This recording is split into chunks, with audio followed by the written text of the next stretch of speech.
तो दोस्तों आप लोग कैसे हैं? आशा करता हूं कि आप लोग अच्छे होंगे। आज बात करेंगे कि जो मैट्रिक या 10वीं की एग्जाम देने वाले 2024 में जो जितने भी कैंडिडेट उन लोगों के लिए यहाँ पे हिंदी सब्जेक्ट का यहाँ पे दिया जा रहा है। इसका ऑब्जेक्टिव बारे में मैं बताऊंगा। इसके बारे में तो एक ही करके आपको विस्तार से यहाँ पे बताया जाएगा। तो बनते इस वीडियो में। इससे पहले आप पहली बार आए चैनल में तो लाइक सब्सक्राइब कमेंट शेयर जरूर कर दीजिए। यहाँ पे जो दिया जा रहा है टाइम आपको 3 घंटा 15 मिनट यहाँ पे दिया जाएगा। आपका फुल मार्क्स आपका 100 नंबर का रहेगा।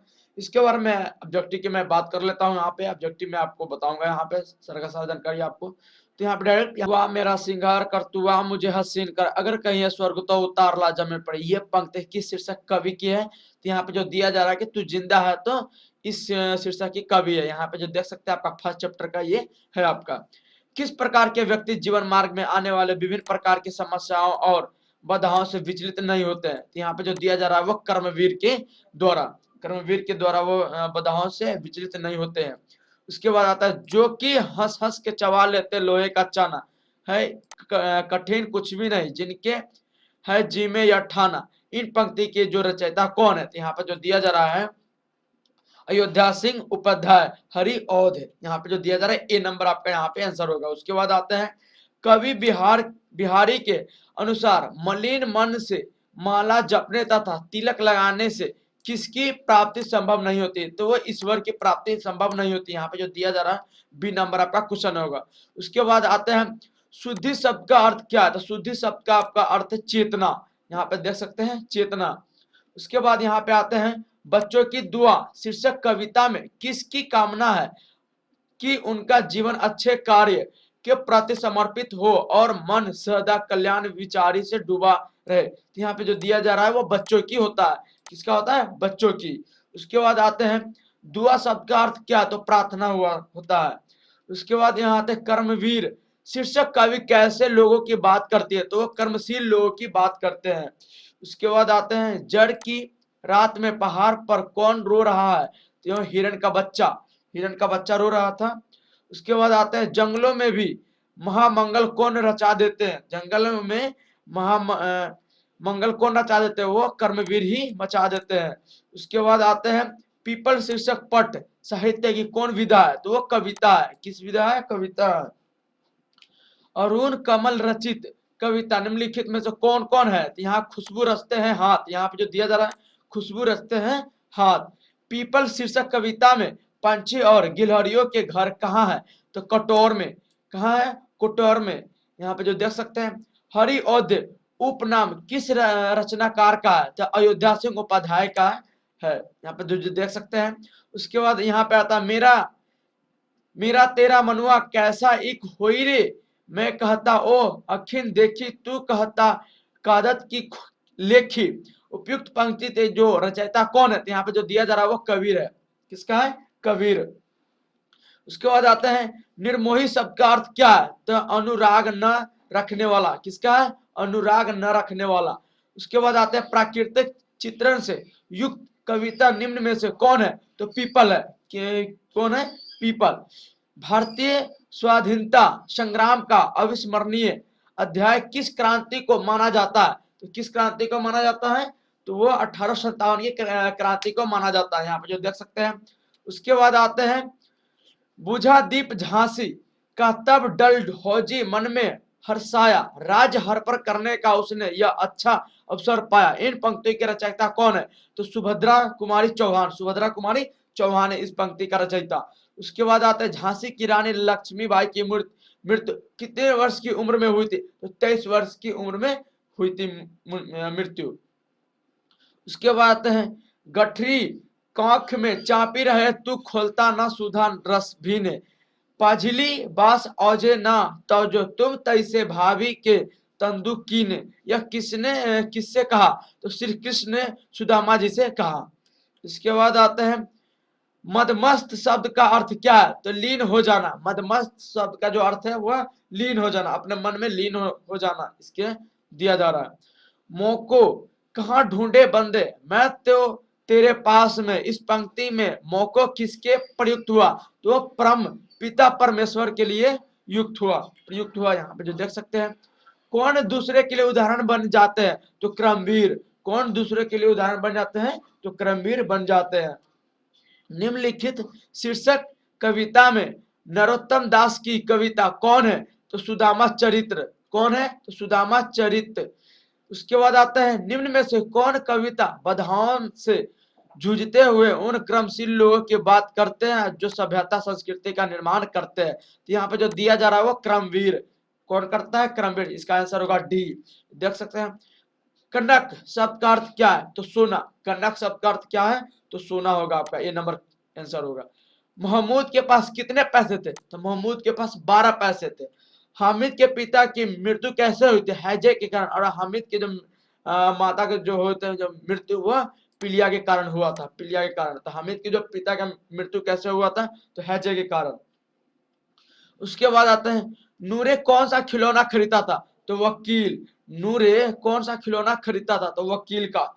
यहाँ पे जो देख सकते हैं बाल गोविंद भगत गले में क्या बांधे रखते थे? बाल गोविंद भगत गले में क्या बांधते रहते? तो तुलसी का जड़ों का माला। तुलसी का जो जड़ों का माला रखा करता था। बाल गोविंद भगत के घर से कितनी दूरी पर कबीर पंथ मठ था? तो 4 कोस। 4 कोट दूरी था उनके बाल गोविंद भगत के घर से कबीर पंथ की मठ। उसके बाद आता है कमली शब्द का अर्थ क्या है? तो कंबल। कमली शब्द का अर्थ क्या है? कंबल। उसके बाद आता है खाने में कोयला और अबरक, जंगल में तरह तरह की लकड़ी, फूल फुनगियों पर नाचती तितलियां, दर्शनीय नदियां, हरिती माँ वाले मनमोहक मैदान, मन पर जादू जैसा असर करने वाले पर्वत, मस्त निवासी, इन सब के साथ यह छोटा नागपुर है। ये पंक्ति किस पाठ के ली गई है? तो हुंड्रू का जल प्रपात। हुंड्रू का जल प्रपात इसका लिया गया है। उसके बाद आते हैं हुंड्रू किस लिए प्रसिद्ध है? तो हुंड्रू किस लिए प्रसिद्ध? यहाँ पे जो देख सकते हैं जलप्रपात के लिए हुंड्रू प्रसिद्ध है। उसके बाद आते हैं गांव के किसान सिरचन को क्या समझते थे? तो बेबस समझते थे। गांव के जो किसान है वो सिरचन को क्या समझते थे? बेबस। दूध में कोई मिठाई ना मिले कोई बात नहीं, किंतु बात में जरा भी झाल कौन नहीं बर्दाश्त कर सकता था? तो यहाँ पे जो दिया जा रहा है वो सिरचन। सिरचन नहीं बर्दाश्त कर सकता था। उसके बाद यहाँ पे आता है कि माँ की दुलारी बहू कौन है? तो मंझली भाभी। मंझली भाभी है माँ की जो दुलारी बहू कौन है? तो वह मंझली भाभी है। कालिंग में कितने साल से युद्ध हो रहा था? तो 4 साल से युद्ध हो रहा था। वो आपका आंसर होगा सी। क्यों सिर क्यों झुका लिया महाराज? मैं युद्ध चाहती हूँ, केवल युद्ध। यह किसने कहा? तो पद्मा ने कहा। ईर्ष्या से जला भुना आदमी चलती फिरती किसी गठरी के समान है। तो ये यहाँ पे जो दिया जा रहा है जहर की। ईर्ष्या से जला भुना आदमी चलते फिरते किसी गठरी के समान किस प्रकार है? तो जहर का समान है। इसका सी नंबर आंसर होगा। आदमी में जो गुण महान समझे जाते हैं तो उन्हीं के चलते लोग उससे जलते भी है। यह कथन किसका है? तो नित्से का है। नित्से का यहाँ पे है। विक्रमशिला विश्वविद्यालय के पुरातात्विक खनन में 4.5 फीट की भूमि स्पर्श मुद्रा में किसकी प्रतिमा प्राप्त हुई थी? तो भगवान बुद्ध की प्रतिमा प्राप्त हुई थी। यहाँ पे जो दिया जा रहा है 13वीं सदी के आरंभ में तुर्कों के आक्रमण के कारण किसका सर्वनाश हो गया था? तो विक्रमशिला विश्वविद्यालय का सर्वनाश हो गया था। 4 जनवरी 97 रविवार था और माँ ने क्या बनाई थी? तो चाट बनाई थी। क्या बनाई थी? चाट बनाई थी। कामनी कंचन का त्याग करके कौन गृह आश्रम में सन्यासी बने रहे? तो सूर्यकांत त्रिपाठी निराला। वह कामनी कंचन का त्याग करके कौन गृह आश्रम में ही सन्यासी बने रहे? तो सूर्यकांत त्रिपाठी निराला। वो इसका आंसर होगा सी। होटल के पास क्लिनिक होने से सुबह शाम ज्यादा क्या बिकती थी? तो चाय बिकती थी, जो देख सकते हैं यहाँ पे। उसके बाद यहाँ आते हैं खेमा शीर्षक पाठ में टूटी सी टेबल पर चाय बनाने के लिए भट्टी के साथ किस रंग का पंखा लगा हुआ था? तो लाल रंगों का पंखा लगा हुआ था। तो जल्द से ज्यादा सब्सक्राइब करें, जल्द से ज्यादा। फिर उसके बाद आते हैं रोहतास की गुड़िया पढ़ लिख कर क्या बनना चाहती है? तो अध्यापिका। क्या बनना चाहती थी? अध्यापिका। कदम स्कूल के बाल सांसद क्या है? तो प्रधानमंत्री थे। कदम स्कूल के बाल सांसद की क्या थे? तो प्रधानमंत्री थे। जज्बा शब्द क्या अर्थ है? तो जज्बा जो जोश जुनून इसको कहते हैं जोश। जज्बा शब्द का अर्थ क्या है? तो जोश यहाँ पे 1 नंबर होगा, यानी कि ए नंबर। 1942 ईस्वी में अगस्त क्रांति के दौरान निम्न में से किसने कॉलेज का परित्याग किया? तो वह है कर्पूरी ठाकुर, जो दरभंगा यूनिवर्सिटी से वो भी पढ़ा था, कर्पूरी ठाकुर। तो देख सकते हैं यहाँ पे जननायक कर्पूरी ठाकुर का जन्म किस वर्ष हुआ था? तो 1924 ईस्वी में हुआ था। वैद्य जी किस सवारी पर अपने तशरीफ लाए थे? तो पालकी पर लाए थे। जो यहाँ पे देख सकते हैं, जो पालकी वाला जो गाना भी चलता है, पालकी पर, जो देख सकते हैं यहाँ पे। डॉक्टर चूहानाथ कातार जी की दवा की शीशी कितने की थी? तो 18 आने की थी। डॉक्टर चूहानाथ कातार जी की दवा की शीशी कितने की थी? तो 18 आने की थी। इसका आंसर होगा सी नंबर, जो देख सकते हैं यहाँ पे। उच्चारण की दृष्टि से स्वर वर्ण कितने भेद के? तो 3 भेद के। आप यहाँ पे देख सकते हैं 3 भेद का होता है। अंग का उच्चारण स्थान क्या होता है? मुद्रा। अंग का उच्चारण शब्द क्या होता है? मुद्रा। आप यहाँ पे वर्ण यहाँ पे देख सकते हैं, यहाँ पे सबका। उसके बाद स्व कौन सा व्यंजन है? तो उसमें व्यंजन है। स्व कौन सा व्यंजन है? उसमें व्यंजन है। हिंदी में व्यंजन वर्णों की संख्या कितनी है? तो 33 है। किसका है? 33। देख सकते हैं यहाँ पे। एक ध्वनि जब 2 व्यंजनों से संयुक्त हो जाए तब वह कहलाती है संयुक्त ध्वनि। क्या कहलाती है? संयुक्त ध्वनि। स्वर संधि के कितने भेद है? तो स्वर संधि का कितने भेद है? तो 5 भेद है। स्वर संधि का कितने भेद है? 5 भेद है। यहाँ पे देख सकते हैं महायस्य शब्द का संधि विच्छेद क्या? तो महाजोर अस्य। महाजोर अस्य होगा यहाँ पे। निम्नलिखित में अशुद्ध शब्द कौन है? तो चरमोत्कर्ष। चरमोत्कर्ष। यहाँ पे जो निम्नलिखित में अशुद्ध शब्द कौन है? चरमोत्कर्ष। यहाँ पे देख सकते हैं, इसका आंसर होगा बी। निम्न विराम चिन्हों में से योजक चिन्ह कौन है? तो ये वाला आपका होगा सी, होगा सी, माइनस वाला होगा सी। निम्न विराम चिन्हों से योजक चिन्ह कौन है? तो सी आपका होगा आंसर। पुस्तक कौन संज्ञा? तो आपका जातिवाचक संज्ञा। पुस्तक कौन संज्ञा है? तो जातिवाचक आपका संज्ञा रहेगा। नागरिकता शब्द कौन लिंग है? तो इनमें से कोई नहीं आपका होगा। यहाँ जहां तक आपको यहाँ में मुझे पता है, यहाँ इनमें से कोई नहीं होगा। आप वहां से देख सकते हैं, ये मुझे पता नहीं है, फिर भी हमारे हिसाब से यहाँ पे डी होगा आंसर। आम कौन शब्द है? तो आम आपका तद्भव है। आम्रव आपका होगा तो वो वहां पर होता आपका तत्सम। यहाँ पे आम कौन सा शब्द है? तो आपका यहाँ पे होगा तद्भव। आम कौन सा शब्द है? तद्भव। चंचल शब्द स्त्रीलिंग क्या है? यहाँ पे चंचला होगा। चंचल शब्द का स्त्रीलिंग क्या है? तो आपका यहाँ पे चंचला होगा। आपका सी नंबर आंसर होगा। अधिकरण कारक की विभिक्त चिन्ह क्या है? तो में पर। आपका डी आंसर होगा, में पर। राम कलम से लिखता है, यह किस कारक का उदाहरण है? यहाँ पे करण से आपका यहाँ पे होगा। क्या से होगा? ए नंबर आपका आंसर होगा, करण कारक से। यहाँ पे देख सकते हैं, यहाँ पे सूर्य शब्द स्त्रीलिंग क्या है? यहाँ पे सूर्या होगा। सूर्या। सूर्य शब्द का स्त्रीलिंग क्या होगा? यहाँ पे सूर्या होगा। यहाँ पे आप देख सकते हैं बी नंबर आपका आंसर होगा। प्रयोग के अनुसार सर्वनाम के कितने भेद होते हैं? यहाँ पे 6 भेद होते हैं। कितने भेद होते हैं? 6 भेद होते हैं। यहाँ पे आंसर आपका सी होगा। रोटी मत खाओ क्योंकि वह जली है, किस यह किस सर्वनाम का उदाहरण है? यहाँ पे निश्चय वाचक का आपका यहाँ पे दिया जा रहा है। किस सर्वनाम का यहाँ पे उदाहरण? तो निश्चय वाचक सर्वनाम के यहाँ पे दिया जा रहा है। रोटी मत खाओ, इसका आंसर होगा बी होगा। देख सकते हैं यहाँ पे जो संज्ञा और सर्वनाम की विशेषता बताए उसे क्या कहते हैं? जो संज्ञा और सर्वनाम की जो विशेषता बताए उसे विशेषण कहते हैं। आप यहाँ पे देख सकते हैं विशेषण का जो परिभाषा है, तो वो क्या बताता है? संज्ञा और सर्वनाम की विशेषता बताए उसे विशेषण कहते हैं। यहाँ पे आपका सी नंबर आपका आंसर होगा। दान शब्द का विशेषण क्या है? तो दान शब्द का यहाँ पे जो विशेषण आपका दानी होगा। क्या होगा? दानी होगा। इसका आंसर होगा डी। उसके बाद यहाँ पे आता है धार्मिक शब्द में क्या प्रत्यय है? तो आपका इक होगा। धार्मिक इक होगा। लास्ट में आपका जो प्रत्यय क्या है? इक। धार्मिक इक। तो इक यहाँ पे ए नंबर आपका आंसर होगा। तुम्हारा जी ललचाता है, किस क्रिया का उदाहरण? तो सकर्मक क्रिया का, सकर्म का यहाँ के क्रिया का। इसका ए नंबर आपका आंसर होगा।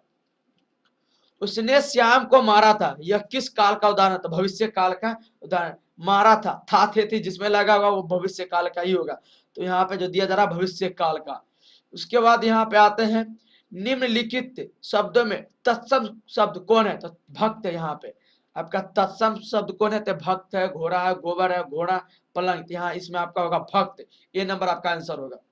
बनावट के विचार शब्द कितने प्रकार के? तो 3 प्रकार के बनावट के, यहाँ पे देख सकते हैं 3 प्रकार के आपको यहाँ होता है।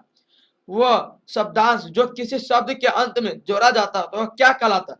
तो वो प्रत्यय यहाँ पे कहला जाता है। क्या कहला जाता है? यहाँ पे प्रत्यय कहला जाता है। अनमोल शब्द में उपसर्ग क्या है? तो अनमोल शब्द में आपका अन्न, अन्न उपसर्ग है। क्या हो गया? अन्न उपसर्ग है। उसके बाद यहाँ पे आता है दर्शनीय शब्द में प्रत्यय क्या? तो दर्शनीय, दर्शनीय। तो प्रत्यय यहाँ पे अन्य लगेगा। प्रत्यय यानी कि लास्ट वाला उसको बोला जाता है, और उसके बाद जो यहाँ पे अनमोल का उपसर्ग जो बोला जाता है वो फर्स्ट वाला बोला जाता है। अन्न प्लस मोल, उसको संधि विच्छेद करके आप यहाँ पे फर्स्ट वाला यहाँ पे आप जान सकते हैं। उसके बाद यहाँ पे 84 में आप यहाँ पे देख सकते हैं दया शब्द का विशेषण शब्द क्या है? तो दयालु है। दया शब्द का जो विशेषण है वो दयालु है। तो यहाँ पे दयालु नहीं होगा, यहाँ पे दयालु होगा। यहाँ पर दया शब्द का विशेषण शब्द क्या होगा? तो यहाँ पे दयालु होगा। यहाँ पे डी नंबर होगा। यहाँ पे टाइपिंग में यहाँ पे गड़बड़ा गया, यहाँ पे देख सकते हैं, यहाँ पे दयालु होगा। दो पदों के मेल से बने शब्द को क्या कहलाते हैं? तो यहाँ पे समास कहलाते हैं। दो पदों के मेल से बने शब्द को कहते हैं समास। यहाँ पे देख सकते हैं आमरण शब्द कौन सा समास है? तो अव्यय, अव्यय भाव समास है। अव्यय भाव समास है। अव्यय भाव समास है। यहाँ पे देख सकते हैं अमरण्य शब्द कौन है? तो अव्यय भाव समास है। किसी न किसी तरह यह किस पदबंध का उदाहरण है? तो विशेषण पदबंध का आपका उदाहरण यहाँ पे देख सकते हैं। 88 में जिस वाक्य में एक साधारण वाक्य के अतिरिक्त उसके अधीन कोई दूसरा अंग वाक्य हो तो उसे क्या कहलाता है? तो मिश्र वाक्य कहलाता है। मिश्र वाक्य यहाँ पे कहलाता है। यहाँ पे देख सकते हैं आप, यहाँ पे मैंने खाना खाया और मेरी भूख मिट गई, यह किस वाक्य का उदाहरण? तो संयुक्त वाक्य का उदाहरण यहाँ पे देख सकते हैं। ये नंबर आपका आंसर होगा। निम्नलिखित वाक्यों में कौन अशुद्ध वाक्य है? यहाँ पे जो दिया जा रहा बंदूक एक बहुत ही उपयोगी अस्त्र है, तो यहाँ अस्त्र नहीं होगा, यहाँ पे शस्त्र होगा। तो यहाँ पे आपको ए नंबर आपका सही होगा। बंदूक एक बहुत ही उपयोगी अस्त्र है, तो यह अशुद्ध है। यहाँ पे शस्त्र होगा। यहाँ पे अस्त्र लिख दिया गया है, तो ये आपका ए नंबर आपका आंसर सही होगा। इंद्र शब्द का पर्यायवाची शब्द क्या है? इंद्र शब्द का पर्यायवाची शब्द क्या है? तो माधव है। जो वहां पे बोला जाता है माधव। इंद्र शब्द का पर्यायवाची शब्द क्या है? माधव।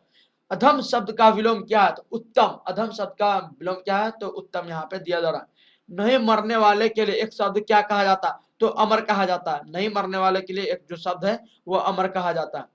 पौ 12 होना, मुहावरे का अर्थ क्या? पौ 12 होना, तो यहाँ पे खूब लाभ होना। पौ 12 होना उसका मतलब क्या होता है? खूब लाभ होना। घर की मुर्गी दाल बराबर, लोकोक्ति का अर्थ क्या? तो घर की मुर्गी जो दाल बराबर, जो गांव घर में भी जो कहा जाता है, तो उसका अपने आदमी को कम महत्व देना, यानी कि अपने ही आदमी को कम महत्व देना, यानी जानते हुए भी उसको कम महत्व देता है और दूसरे लोगों को ज्यादा महत्व। तो इसीलिए वहां पे जो कहा जाता है घर की मुर्गी दाल बराबर होता है। यहाँ पे आलोचना करने वाला के लिए क्या शब्द क्या है? तो यहाँ पे आलोचक कहा जाता है। आलोचक कहा जाता है। आलोचना करने वाले के लिए क्या शब्द कहा जाता है? तो आलोचक कहा जाता है। गंगा का पर्यायवाची शब्द क्या है? तो भागीरथ कहा जाता है। गंगा का जो पर्यायवाची शब्द है वह क्या है? भागीरथ कहा जाता है। यहाँ पे देख सकते हैं 98 में देखिए ध्यान मग्न शब्द कौन सा समास है? तो तत्पुरुष समास है। ध्यान मग्न से कौन सा समास है? तत्पुरुष समास है। अग्रज शब्द का विलोम क्या है? अग्रज शब्द का विलोम क्या है? तो अनुज है। अग्रज शब्द का विलोम क्या है? आपका अनुज है। उपयुक्त शब्द का जो संधि विच्छेद क्या है? आपका ऊपरी प्लस युक्त, यानी कि यहाँ पे जो दे सकते हैं, यहाँ पे सी नंबर आपका आंसर होगा।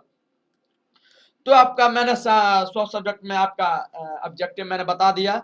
इसका 100 क्वेश्चन था, मैंने बता दिया। तो जल्द से आप यहाँ पे ये याद कर सकते हैं और बढ़िया से बढ़िया 10th में आप मार्क्स ला सकते हो। जल्द से जल्द इसको याद कर लीजिए, समझ लीजिए। अगर वीडियो अगर अच्छा लगा तो लाइक, सब्सक्राइब, कमेंट, शेयर जरूर कीजिएगा। ज्यादा से ज्यादा शेयर किया। जय हिंद, जय भारत।